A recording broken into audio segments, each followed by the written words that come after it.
Welcome to today's 5-minute Bible study in the book of the Exodus. We are at Exodus chapter 4. Moses has begun his journey back to Egypt. He has encountered God at the burning bush. God has called him to be the agent of deliverance.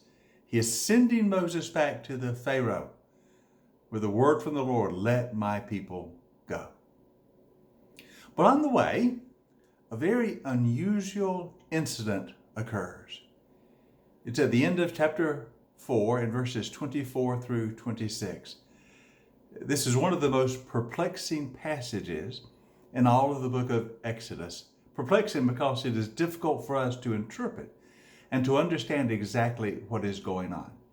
So let's read the verses to you and see if we can make some sense out of what is happening here. Now, you'll recall that when Moses had first arrived in Midian, he had come to live in the household of Jethro, the priest of Midian, and had married one of Jethro's daughters, Zipporah. We are told that he had a son named Gershom. They figure into this story. So Exodus 4, verses 24 through 26, Moses on the way back to Egypt to fulfill God's call to deliver the Israelites from Egyptian bondage. We begin reading at verse 24. They were at a lodging place on the way, and the Lord met Moses and was about to kill him. But Zipporah took a flint knife. She cut off her son's foreskin, and she touched Moses' feet with it. "Surely you are a bridegroom of blood to me," she said. So the Lord let him alone. At that time she said bridegroom of blood, referring to circumcision. Now, we read these few verses and we're perplexed. What in the world is happening here? What is going on? And what does circumcision have to do with it all? It's a very unusual passage for us. God has just called Moses to go back to Egypt. And then suddenly we're told where they stop for the night, the Lord comes to meet Moses with the intent to kill him. And it's all about circumcision. Now you recall that well back in the story of Abraham, God had instituted the rite of circumcision as the sign of the covenant between God and Abraham and between God and Abraham's descendants. Every male child is to be circumcised on the 8th day after birth. And it's a sign of being the covenant community. But what's happening here with Moses? Why is God going to kill him, seemingly? And Zipporah knows what to do, and she circumcises their son Gershom.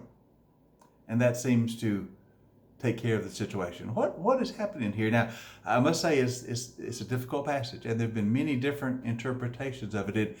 It rather stuns us and confuses us.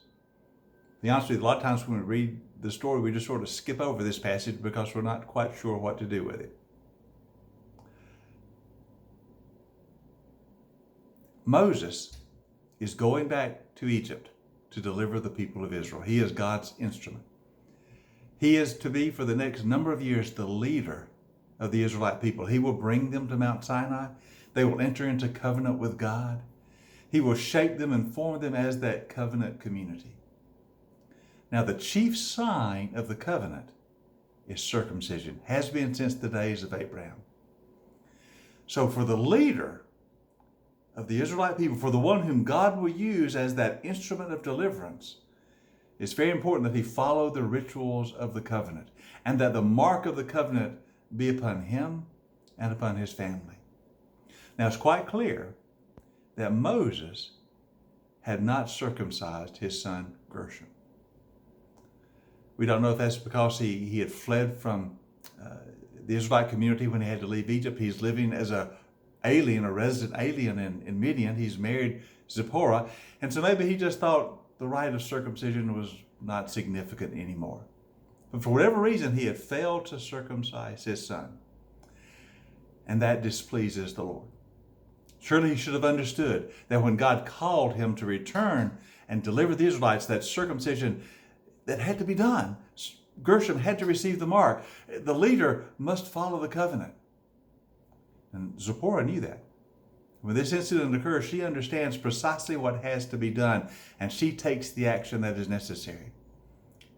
She circumcises Gershom. And by laying the foreskin at the feet of Moses, she is reminding him of his obligations and that she has done really what he should have done. So thank goodness for her and for Zipporah's understanding of what needed to be done for a quick and swift action.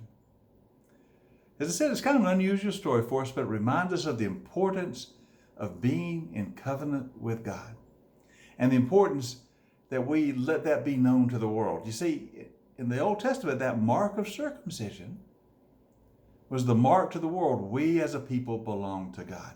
And Moses must follow that ritual. And his failure to do so is significant. And thank goodness for Zipporah, who steps in and does what needs to be done, saving the life of Moses, the one whom God will use as his agent of deliverance. It's an interesting story, perplexing in some ways to us, but it helps us to understand how important it is that the mark of God always be upon us and that we identify ourselves to the world as those who belong to God. It was important for Moses. It's important for us too. Hope you have a great day today, and I'll see you next time for our 5-minute Bible study in the book of the Exodus.